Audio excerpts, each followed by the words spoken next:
Pues entonces vamos a predicar sobre preguntas también, ¿por qué no? Estaba con esa inquietud y bueno, y ver que las preguntas tienen que ver con las inquietudes personales. ¿Qué os hacen pensar cuando hablamos de preguntas? ¿Hacemos preguntas? ¿Por qué hacemos preguntas? Porque queremos ver respuestas, ¿verdad? Pero aquí es verdad que a veces, muchas veces hacemos preguntas que no trascienden. Pero hay preguntas que sí trascienden. Y las preguntas son las inquietudes que hay en el corazón. Y a veces son también preguntas que tienen que ver con la cultura, el conocimiento, el trabajo que estemos desarrollando, aquello que queremos aprender. Las preguntas están para aprender, ¿verdad?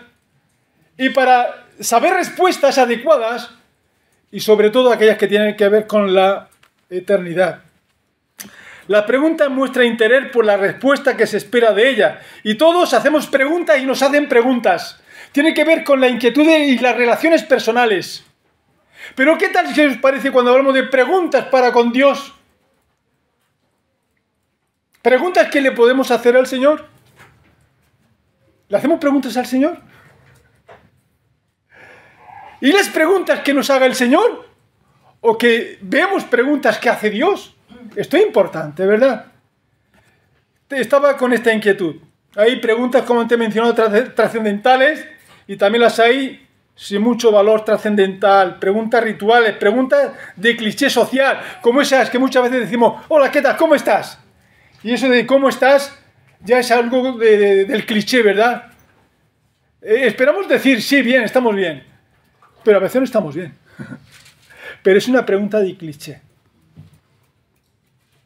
Y a veces tenemos que pensar, ¿qué preguntas son las que hacemos? ¿Qué preguntas son las que nos hacen? Esto es importante. Las preguntas. Preguntas que quisiera esta mañana. A mí me gusta mucho estudiar la palabra del Señor y obviamente hay que limitar las cosas cuando tiene que ver con la temática que podamos desarrollar. En este tiempo de vacaciones tenemos predicaciones libres, pero durante todo el año estamos con la enseñanza sistemática, especialmente de libros, claro está. Y aprendemos mucho porque trabajamos toda la Biblia. Esto es importante, lo que se suele decir, todo el consejo de Dios. No solamente aquellas cosas que nos puedan gustar acerca de, ya sea el amor de Dios o la misericordia de Dios, sino también aquellas cosas que tienen que ver con el divorcio, con la familia, que tienen que ver con muchas otras cosas o el infierno también, ¿verdad? Pero todo el consejo de Dios tenemos que saber que es algo importante para nuestras vidas. Quisiera esta mañana delante del Señor haceros pensar en 3 preguntas que se le hicieron al Señor Jesús. Y a la postre podemos decir que se le hacen también a Dios. Y 3 preguntas también que Dios puede hacernos, o que Jesús ha hecho. Y que podemos pensar que también Dios tiene preguntas para nosotros. Al final espero que no hayamos ido con el sentimiento de haber estado pensando en lo que Dios quiere para con nosotros. Vamos al Evangelio de Mateo, capítulo 21, versículo 23. Una situación delicada, porque le hacen al Señor Jesús una pregunta. Vamos a leer un poco el contexto. Dice, Mateo capítulo 21, versículo 23. Cuando vino al templo, los principales sacerdotes y los ancianos del pueblo se acercaron a él.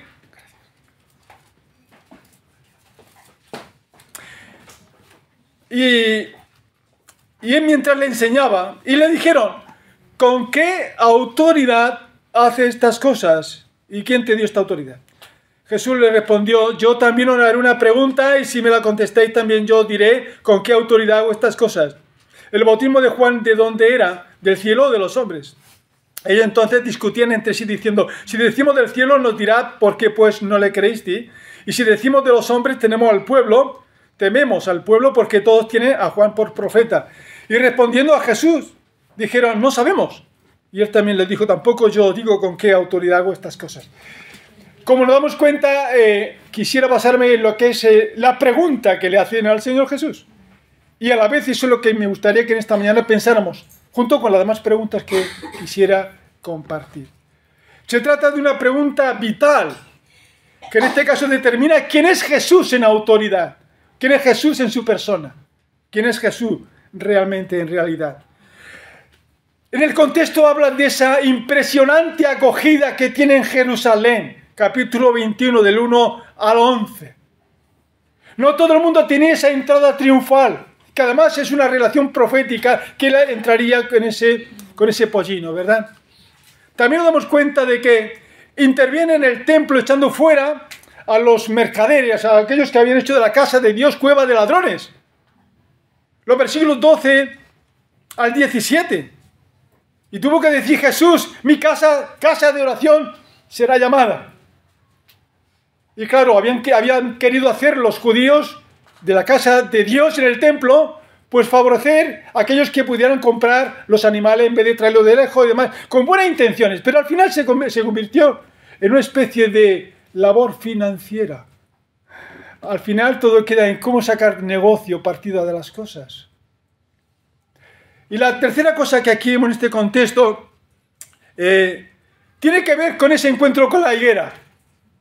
Los versículos 18 al 22. Pasan delante de una higuera, tiene hambre, van a comer, es el tiempo de higos brevas higos, y dice la palabra de Dios aquí que solo vieron hojas, no había nada de fruto. Y Jesús tuvo que decirle que se secara la higuera. Esto es tremendo. Muchas cosas se pueden sacar aquí, pero la idea aquí principal es un poco el contexto, de donde el por qué le hacen esta pregunta. Ante las actuaciones de Jesús. Cualquiera no va por la calle y le pregunta, usted, ¿con qué autoridad hace estas cosas? No, tiene que haber un motivo, ¿verdad? Y le dicen a Jesús estas cosas. Le hacen esa pregunta. Que cuando vino Jesús al templo, los principales sacerdotes, los ancianos del pueblo, la gente dirigente de Israel, se acercaron a él mientras le enseñaba y le dijo, ¿con qué autoridad hace estas cosas? ¿Con qué autoridad hace estas cosas? Esto es importante, ¿verdad? Imaginaos que esa pregunta nos la hicieran a nosotros. ¿Con qué autoridad hace estas cosas? Como si le dijera, ¿con qué poder, con qué derecho, con qué legalidad, con qué facultad hace lo que haces? Estás haciendo lo que estás haciendo. ¿Quién te dio esa autoridad o ese derecho o esa facultad? ¿Tú quién eres realmente? Porque están viendo cosas grandiosas. Y le hacen esta pregunta tan importante. El concepto de autoridad que le reconozcamos a Jesús. Así será nuestra vida y nuestro sometimiento a Jesús. Y así nos irá también la vida. Según el concepto que tengamos de Jesús. Según la autoridad que pensemos que puede haber en la persona de Jesús. ¿Lo entendemos? Al final de cuentas, esto es muy importante. Porque el Señor Jesucristo, aquí vemos que en su manifestación anterior y posterior, incluso con base a esta pregunta, el Señor Jesús también hace una otra pregunta. ¿El bautismo de Juan era de Dios, del cielo, o era de los hombres? Y claro, como vieron que mucha gente iba detrás de Juan el Bautista, decían, esto viene del cielo. Cuidado cómo respondemos. Y si decimos que viene del cielo, nos va a decir, ¿y por qué no le había hecho caso? ¿Por qué no se había arrepentido y había abierto vuestros corazones al reino de los cielos? Y si decimos que de los hombres, la gente nos va a apedrear, la gente se va a meter con nosotros. Y decimos, no sabemos. Y Jesús le contesta, yo tampoco os voy a contestar. Qué sabiduría la de Jesús. Y esto es muy importante. ¿Con qué autoridad hace estas cosas? Esto determina quién es Jesús. ¿Nosotros le haríamos esta pregunta a Jesús? Pensemos. En un momento determinado, el Mesías esperado, Jesús, en el momento del bautismo de Juan y también en el monte de la transfiguración, hay una voz del cielo que dice así, este es mi Hijo amado, en el cual tengo complacencia. A él oíd. Hay una respuesta de parte del Padre, del Dios eterno, invisible, que se ha hecho visible en la imagen de Jesús. Pero es que Jesús, antes de ascender a los cielos, después de resucitar, y él dijo, nadie me quita la vida, sino que yo la pongo y la vuelvo a tomar. Jesús tuvo que decir, todo poder me es dado en el cielo y en la tierra. ¿Con qué autoridad? Estamos hablando del Señor, del que ha creado todas las cosas. ¿Hay alguien con más autoridad que Jesús? Le están sometidos los cielos y la tierra. Jesucristo es el Señor. Tremendo. Podríamos dedicarnos media hora con esta pregunta, pero no es la idea. La idea es hacernos pensar. Pensamos, ¿verdad? Nos vamos al Evangelio de Lucas, capítulo 13. Aquí tenemos otra pregunta que tiene otra connotación. Le hicieron más preguntas a Jesús, ¿verdad? Pero yo quisiera destacar 3 para no hacernos muy largo y eterno, pero que no haga pensar. Capítulo 13 del Evangelio de Lucas, versículo 23. Lucas 13, 23. Pero vamos a leer el 22. Dice que pasaba Jesús por ciudades y aldeas, enseñando y encaminándose a Jerusalén. Y alguien le dijo: Señor, ¿son pocos los que se salvan? Imaginaos en esta pregunta, en este caminar de Jesús yendo a Jerusalén, que le hacen esta pregunta: Señor, ¿son muchos o son pocos los que se salvan? ¿Qué os parece esta pregunta? ¿Qué pensáis? ¿Que esta es una pregunta determinante, importante? ¿Qué pensáis acerca de esta pregunta? ¿Qué os parece? También es una pregunta que mucha gente no la hace, ¿eh? ¿Son muchos los que van a la iglesia? ¿Son muchos los que se salvan? ¿Son muchos o son pocos? A veces hay esas preguntas también. ¿Son pocos los que se salvan? Yo diría que esta pregunta tiene poca relevancia práctica en las personas o en aquel que la hace, ¿verdad? Por otro lado, esta pregunta evidencia la dificultad de ser salvo. ¿Son muchos los que se salvan? Habrá en ese contexto de forzar, ¿no? De entrar por la puerta estrecha, camino angosto, etcétera, etcétera. Entonces, claro, como hay dificultad, vamos a pensar que van a ser pocos.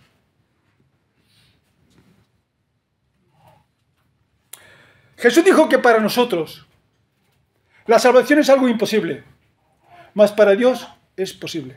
Es como la historia que he mostrado de aquel joven que le dijo al Señor que vendiera todo y lo diera a los pobres para seguirle. Entonces los apóstoles dijeron: ¿y quién podrá ser salvo?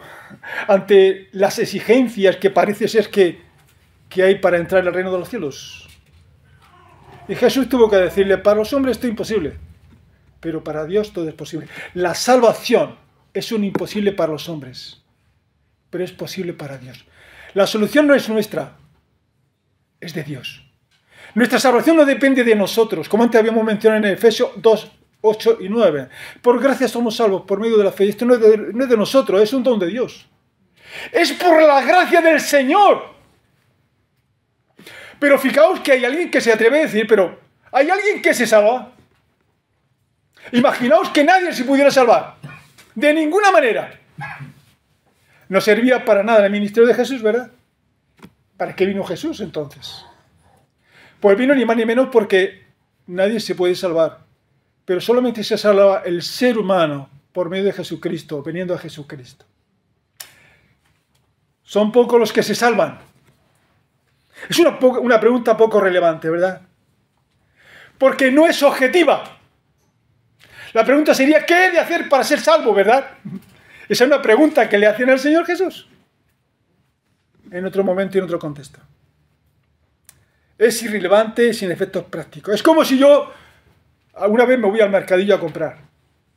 Compro algo de fruta, verdura, etc.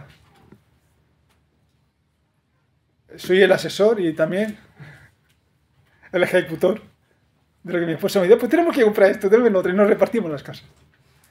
Y más ahora que ya pues uno está en este periodo de jubilación. Nos repartimos más las cosas, sí. Y fregamos más los platos también. Qué buena cosa, ¿verdad? Y limpiamos, hay que limpiar. Pero aquí la idea es: vamos al mercadillo, voy a la tienda, al puesto, vamos a decir, de tomates, que es lo que a veces me gusta comprar tomates también. Y que a mí se me ocurre hacer esa pregunta al tendero: ¿tiene usted muchos tomates? El hombre podría decir: pues mira todo lo que tengo aquí. Aquí habrán 100 kilos. Pero ¿sería la pregunta válida? ¿De qué me sirve saber si tiene 100 kilos de tomate o 200, 300, 500 o 1000? O mira, en mi casa tengo 2000 más ahí en la nevera. La pregunta, entonces el hombre podría, ¿pero usted qué es lo que quiere? ¿O cuántos kilos quiere tomate? ¿Es que usted quiere más de 100 o de 200 o de 300? No es relevante esa pregunta. Porque yo me voy a 1 kilo, 2 o 3 de tomates, ¿verdad? Entonces aquí la pregunta que le hacen al Señor Jesucristo es una pregunta que no muestra interés personal. La idea no es tanto si son muchos los que se salvan o no. La pregunta objetiva sería, ¿qué debo de hacer para ser salvo? Pero que se salven más, se salven menos, eso a mí no me afecta para nada. Aquí Jesús tiene que hacerle pensar a la persona. Jesús tiene que responder, esforzaos a entrar por la puerta angosta, porque os digo que muchos procurarán entrar y no podrán. En su día muchos me llamarán, Señor, Señor, ábrenos. Y el Señor tendrá que decir, apartad de mí, hacedores de maldad, porque no hiciste la voluntad de mi Padre que está en los cielos.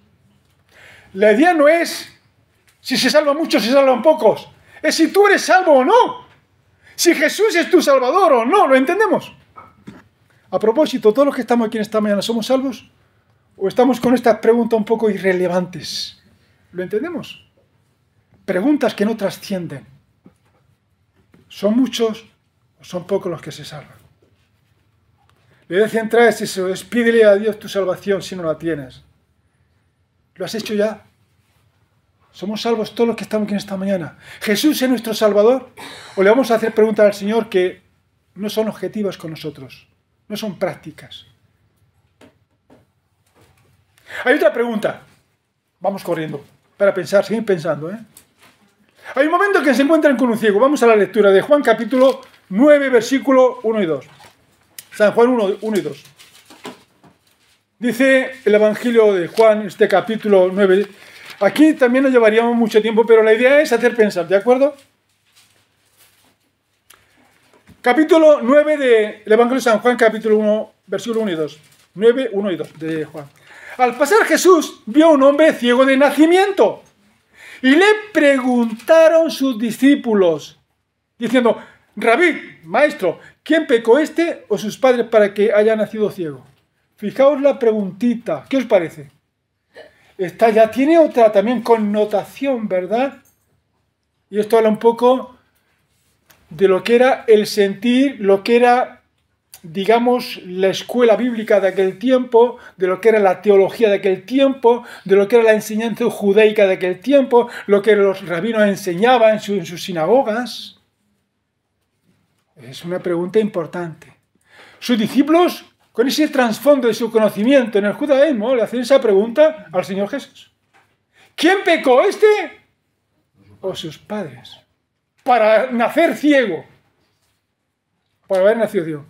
Primero nos damos cuenta que se remite al conocimiento que se tiene del pecado y sus efectos. Y tristemente vivimos en un mundo de pecado que nos afecta en nuestra salud y en todas nuestras circunstancias de la vida, ¿verdad? Físico, cuerpo y alma. Obviamente, nuestro espíritu en una relación de estar muerto lo que es la relación con Dios. Y esta es una realidad. Y podemos ir por la calle y posiblemente todo el mundo tenga un tipo de enfermedad. Y todos aquí quizás tendremos incluso algún tipo de tratamiento, algo que nos afecte en la salud. Pero no tendría sentido hacer una pregunta esta, ¿quién pecó este? Sus padres. Pero tiene su sentido. Tiene sentido. Segundo, la pregunta aquí que puede surgir es, ¿cómo se atreve uno a decir esta pregunta? Si pecó este sus padres, ¿pecó este? ¿Pero cómo puede pecar este para nacer ciego? ¿Es que pecó estando en el vientre de su madre? Pues sí, habían rabinos que pensaban que aún los no nacidos, los no natos, podían ir a pecar dentro del vientre de su madre. Fijaos hasta dónde puede llegar el pensamiento deductivo cuando no nos basamos en los principios, en las reglas de la hermenéutica y de la interpretación de la palabra del Señor. Lo que da de sí la imaginación. Pero ¿cómo puede pecar una persona en el vientre de su madre? No tiene ningún tipo de acción, ni tiene contexto con la realidad del exterior. Solo está en una simbiosis de relación con la madre en lo que implica la alimentación. Nada más. No sabe qué es la vida. Y no tiene ningún tipo de relación con el pecado. porque tampoco conocen las reglas. ¿Quién pecó, este o sus padres? Tercero, se puede vivir con problemas de salud, problemas a veces heréticos, de herencia. A veces, cuando vamos al médico, la pregunta es, ¿y tus padres fumaron? Tienen problemas a veces de...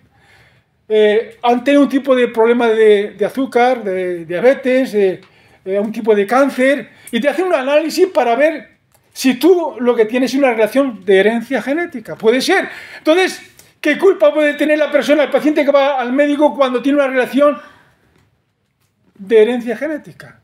¿Quién pecó, este o sus padres? Y la verdad es que Dios a veces permite cosas en la vida que no las entendemos. No la entendemos. Cosas que nos ocurren en la vida que no la entendemos. Y que a veces implicamos a Dios en ello. Y decimos cosas que no tienen nada que ver con la realidad. Pero aquí vamos a entender algo en el contexto de lo que es la fe en el Señor. La respuesta que da Jesús es esta. Respondió Jesús, dijo, no es que pecó este ni sus padres, sino para que las obras de Dios se manifiesten en él. A veces venimos a este mundo con problemas diferentes, que a veces son motivos para buscar el socorro y la ayuda del Señor. Y a veces, incluso sin darnos cuenta tanto en nuestra inquietud o en nuestras cargas, es la intervención de Dios. Dios que acude, Dios que se presenta, Dios que tiene la iniciativa. Porque muchas veces es Dios interviniendo en nuestras vidas. Porque nos estamos fuera de juego. Es Dios quien interviene, quien nos llama, quien nos busca. Como este hombre que estaba ciego. Fue Jesús quien va a él. Nos damos cuenta de que el más preocupado en esta vida por nosotros, incluso nosotros mismos, es Dios mismo. ¿Lo entendemos o no? Y esto nos hace pensar que hay una respuesta de parte de Dios donde podemos darnos cuenta de que en medio de nuestros problemas Dios puede y quiere ser glorificado. ¿Lo entendemos? Esto es a veces complicado porque a veces son cuestiones que tienen que ver con nuestro dolor, con nuestras inquietudes más profundas. Pero Dios quiere ser glorificado en ello. Lo dejamos aquí porque esto puede ayudar a pensar en muchas más cosas, pero lo dejamos ahí para que pensemos simplemente en que son preguntas que le hicieron al Señor Jesús. Preguntas que se le hacen a Dios. Señor, ¿qué hago yo en esta vida con este problema que tengo? Sin darme cuenta, yo he nacido en esta vida y hemos visto muchos que también están mutilados. Esta mañana veíamos a un musulmán o un judío. No sé, un programa de la radio y de la televisión. Creo que era musulmán. Donde el hombre le veíamos manco. No sabemos si nació así o si en un accidente se le cortó el brazo. Y el hombre pues se dedicaba un poco al humor y a otras cosas después de reconocer que bueno, ha nacido así o está así. Y la idea es tratar de superarse a sí mismo y no caer en el mundo de la depresión y la desesperación. Y en este caso pasa lo mismo.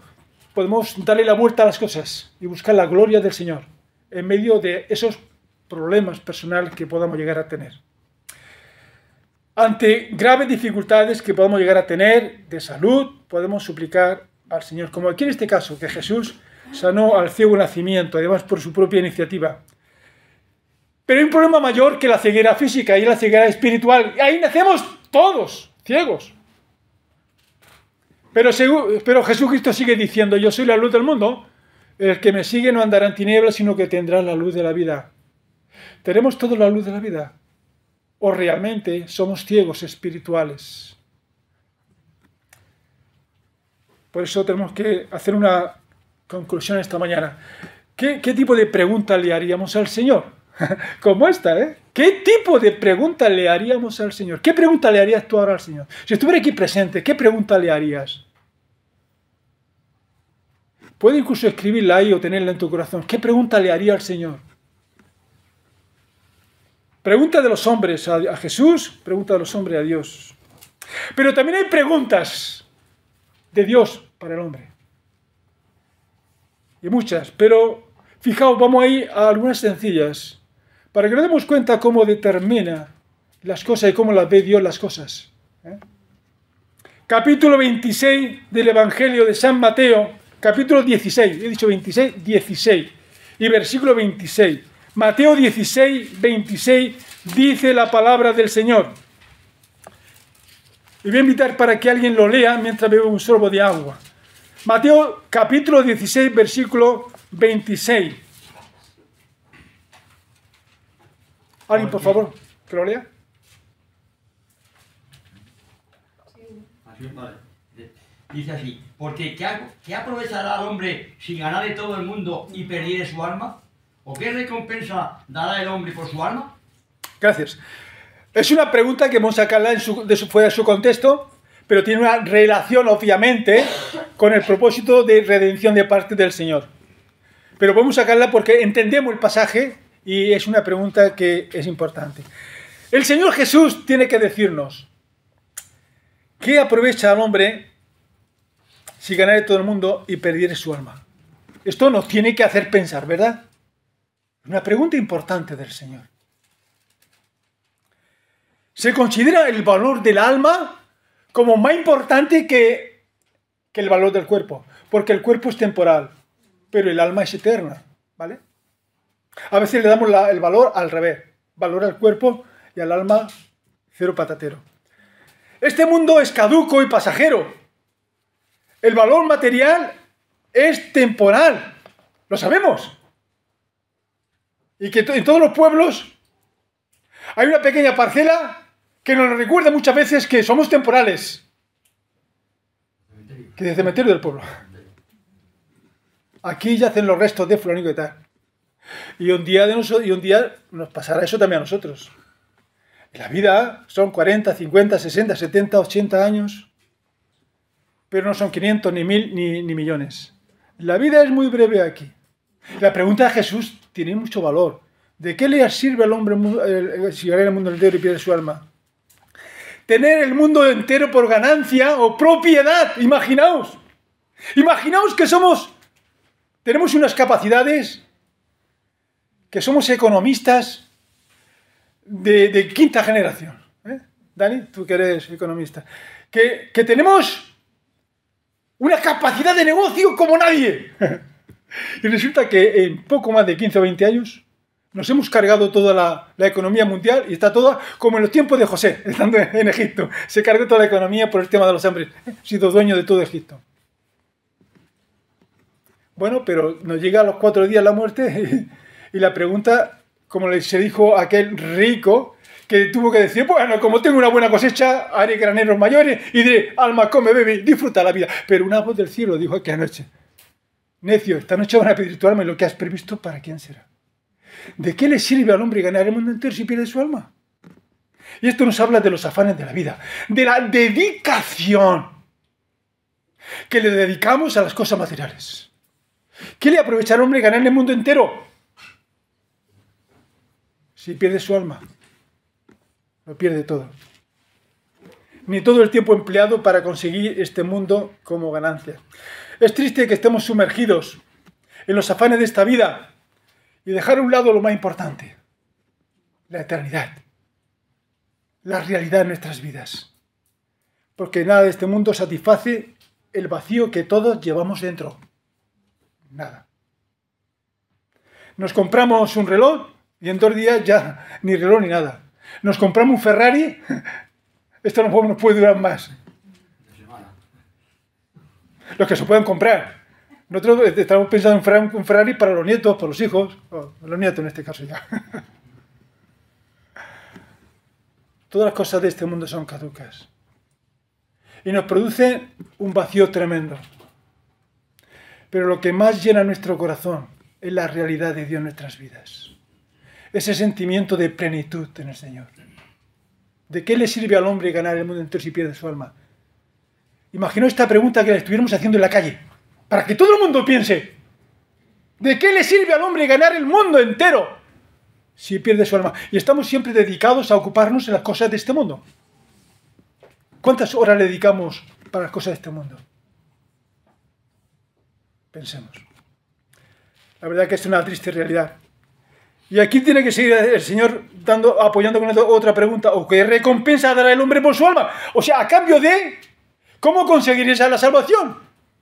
O sea, ni aun ganando el mundo entero vamos a poder pagar nuestra salvación. Porque son cuestiones que no se pueden, no tienen una relación mercantil. ¿Por qué? Porque lo temporal no se puede comercializar con lo eterno. No se puede. Lo temporal es temporal y lo eterno es eterno. Y si fuera lo temporal algo nuestro, el Dios del cielo nos diría, si es tuyo, pues quédate con él. Pero cuando nos morimos, todos los títulos que tengamos de propiedad se quedan para los hijos, nietos y para las peleas de uno y otro, posiblemente. Claro, cuanto más tengamos, más problemas tenemos con la familia y con los descendientes. Esto es mío, esto para mí, esto me gusta más, esto y todo lo que hay. Y ya nadie se quiere, nadie se mira a los ojos. ¿Qué recompensa va a dar por la eternidad? Tremendo es esto, ¿eh? Preguntas determinantes. ¿Qué aprovechará al hombre sin ganar su alma? ¿O qué precio puede obtener de la vida eterna? El ser humano pierde su alma por la vida eterna, por el engaño de lo temporal y pasajero. ¿Es correcto o no? Pregunta del Señor. ¿De qué le sirve al hombre ganar el mundo entero si pierde su alma? Y aquí se destruyen todos los argumentos de los hombres. Lo temporal es temporal y lo eterno es eterno. Y no entra para nada lo que es la filosofía temporal de los hombres que hablan acerca de lo que es la vida. Y menos si tiene que ver con la eternidad. Porque hablar de eternidad es hablar de Jesús, hablar de su palabra, es hablar de aquello que es auténtico y verdadero, que tiene que ver con la revelación de Dios. Otra pregunta la encontramos en Marcos capítulo 3, versículo 4. Marcos 3, 4. Dice también aquí la palabra del Señor. Es una pregunta interesante. Dice que, vamos a leer el versículo 1 al 4. Dice que otra vez entró Jesús en la sinagoga y había allí un hombre que tenía seca una mano. Y le acechaban para ver si en el día del reposo, sábado, le sanaría, a fin de poder acusarle. Entonces dijo el hombre que tenía la mano seca, levántate y ponte en medio. Y le dijo, la pregunta de Jesús, ¿es lícito en los días de reposo hacer bien o hacer mal? ¿Salvar la vida o quitarla? Pero ellos callaban ante esta pregunta. ¿Es lícito hacer bien, hacer mal? ¿Es lícito sanar? Es día de reposo. ¡Cuidado! Es que estaba prohibido hacer cualquier actividad. Y dentro había una actitud minuciosa de los rabinos que incluso tenían esa pregunta, ¿podemos comer los huevos que la gallina pueda poner en el día de reposo? Muchas preguntas de estas. Y también, ¿podremos ayudar a alguien que necesite ayuda física? También lo tenían. Incluso aquellos que decían, es Corbán. Corbán quiere decir que es la excusa perfecta para decir no voy a ayudar a mis padres, no tengo que ayudarle porque es día de reposo. Y además tengo que dedicarle a las cosas que tienen que ver con Dios. La excusa perfecta, ¿verdad? Tremendo es esto, ¿eh? Y aquí podríamos montar muchas más cosas acerca de esto. ¿Es lícito en los días de reposo hacer bien o hacer mal? ¿Salvar la vida o quitarla? Se trata de sanar a un hombre que tiene la mano paralizada, atrofiada, deforme. Pero claro, es que sábado es día de reposo y Jesús ha entrado a la sinagoga ese día y se cuestionaba si se podía sanar o no en los días de reposo. Y tiene que hacer Jesús esta pregunta. ¿Es lícito en los días de reposo hacer bien o hacer mal? Tremendo es esto. Aquí llegamos a lo que son las reglas, las normas, las prohibiciones que se hacían teniendo una mala interpretación de la ley en cuanto al día de reposo. Pero tenemos una severa amonestación. A propósito lo vamos a leer. Mateo capítulo 23, versículo 23. Jonathan, por favor. Sí, 23. Sí, Mateo 23 y versículo 23 también. Una severa amonestación del Señor. Dice, hay de vosotros, maestros de la ley y fariseos, hipócritas. Dais la 10ª parte de vuestras especias, la menta, el anís y el comino, pero habéis descuidado los asuntos más importantes de la ley, tales como la justicia, la misericordia y la fidelidad. Debíais haber practicado esto sin descuidar aquello. Gracias. Todos los requisitos, las normas que venían del Señor, tenían una connotación no solamente ritual, simplemente, tenía una connotación que afecta a la misericordia, al amor del Señor, a la justicia. Si quitamos la misericordia, el amor de Dios y la justicia de Dios, ¿qué nos queda? Legalismo puro y duro, ¿verdad? Reglas humanas, simplemente. Y aquí el Señor tiene que hacer esa pregunta a aquellos religiosos. Es lícito hacer bien o hacer mal. ¿Y quién no le da de beber a su ganado, a su caballo, su mula, un día de reposo? Tienen que beber y tienen que comer, ¿verdad? Y era un día que estaba puesto para la adoración a Dios y el bien común, dejando las tareas para vivir la vida de reposo para con Dios, la familia, la reflexión personal, el vivir en esa esperanza continua de la vida eterna en una relación con Dios, es retomar el pensamiento que toda persona tiene que tener para saber hacer y el por qué saber hacer las cosas. El día de reposo, ¿para qué está? El día del Señor, ¿para qué está? ¿Es para decir, ay Dios, qué día? ¿O es para decir, Señor, gracias por este día que tú nos das? A veces se complican las cosas, es verdad, y son días de preocupación y tensiones, pero lo importante es disfrutar del día del Señor. Y el diablo quiere romper con eso. Quiere quitarnos el gozo y la paz del Señor, para inquietarnos con aquellas cosas que son dignas, pero que a veces afectan más allá de lo que tiene que ver con el hacer bien o hacer mal. Venimos para hacer bien, y toda nuestra actuación tiene que ser en esa dirección. La pregunta está, entonces, en este caso, ¿está por encima del bien y el mal los compromisos religiosos y litúrgicos? Pensemos, ¿está por encima del bien y el mal que podemos hacer los compromisos litúrgicos que podamos llegar a tener? Se podría hablar mucho más cosas de estas cosas, pero pensemos en las preguntas que hace Jesús, ¿eh? Es muy interesante. Nos hace pensar. Es importante. Ahora quiero terminar con otra pregunta, que en Mateo capítulo 16, versículo 13, 16-13, hace el Señor Jesús. Y con ello terminamos en esta reflexión. Dice Mateo capítulo 16. Parece ser que el aire acondicionado no funciona, ¿verdad? Y encima yo aquí transmitiendo calor. Haciendo pensar. Haciendo sufrir. No puede ser. Mateo capítulo 16, versículo 13. Y esto es muy importante. La gente, obviamente, en su ministerio de Jesús, está haciendo sus preguntas. ¿Es realmente el Mesías o no? ¿Es el profeta o no es el profeta?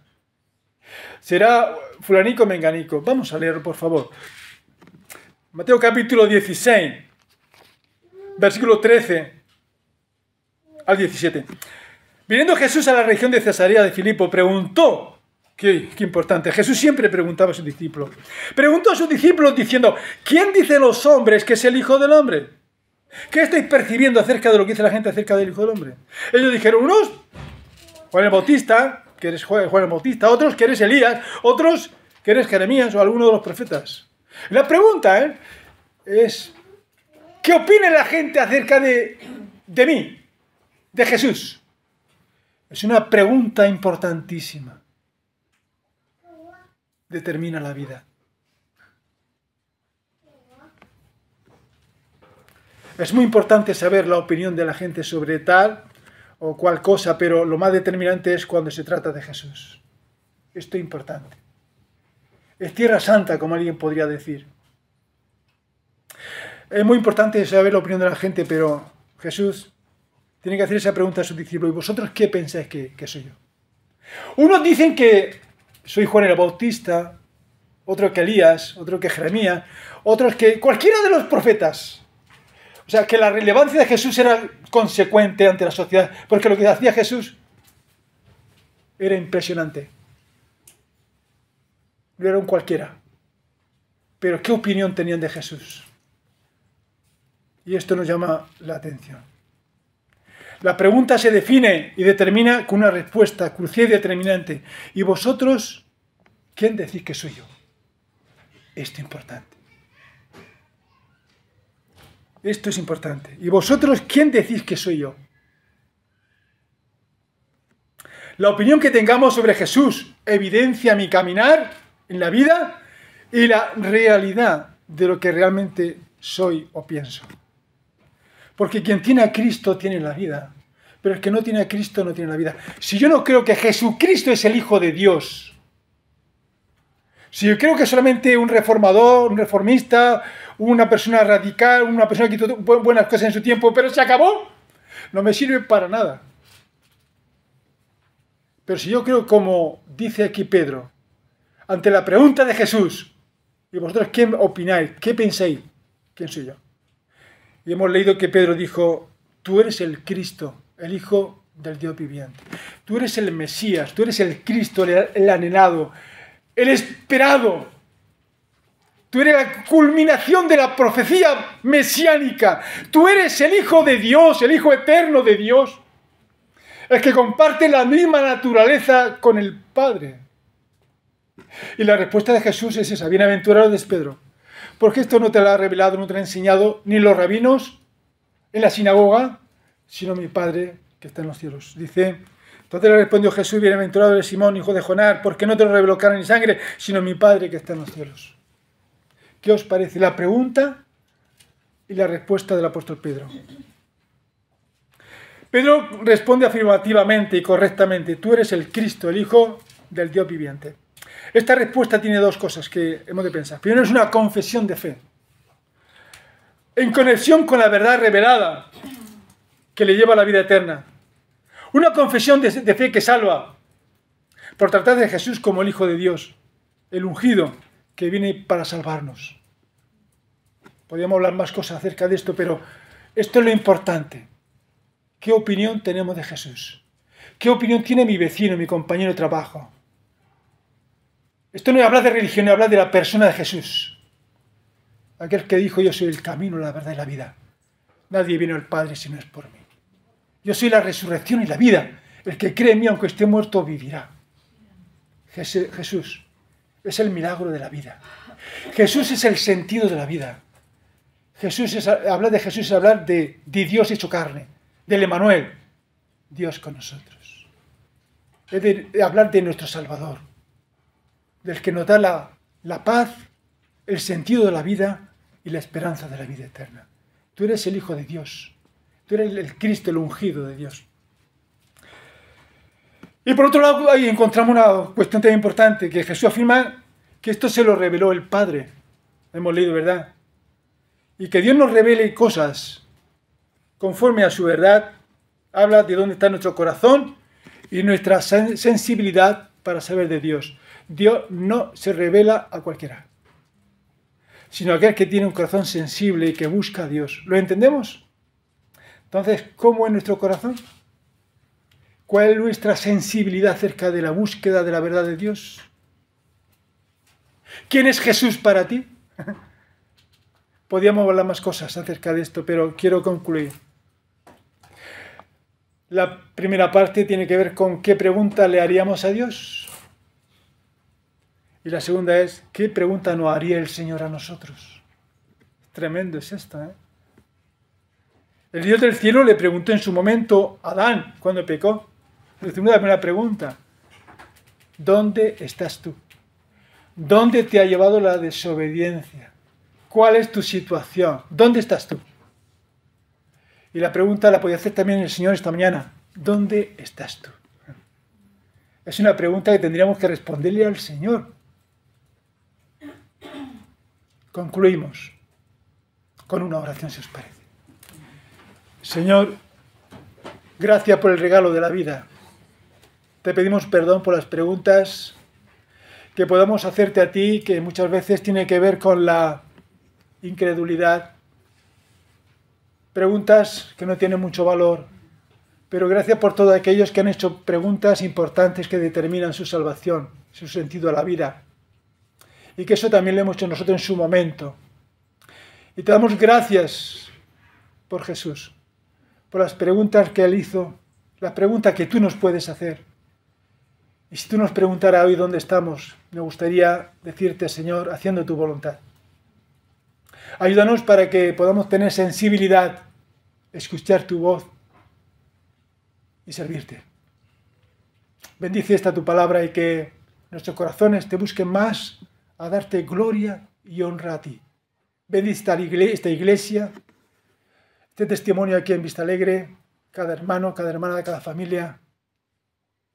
Que tú sigas bendición de este lugar y que atraiga a personas que hayan de ser salvas. Que tú muevas los corazones para que este testimonio aquí en Vista Alegre sea más poderoso por Cristo Jesús y para tu gloria. En el nombre de Jesús. Amén.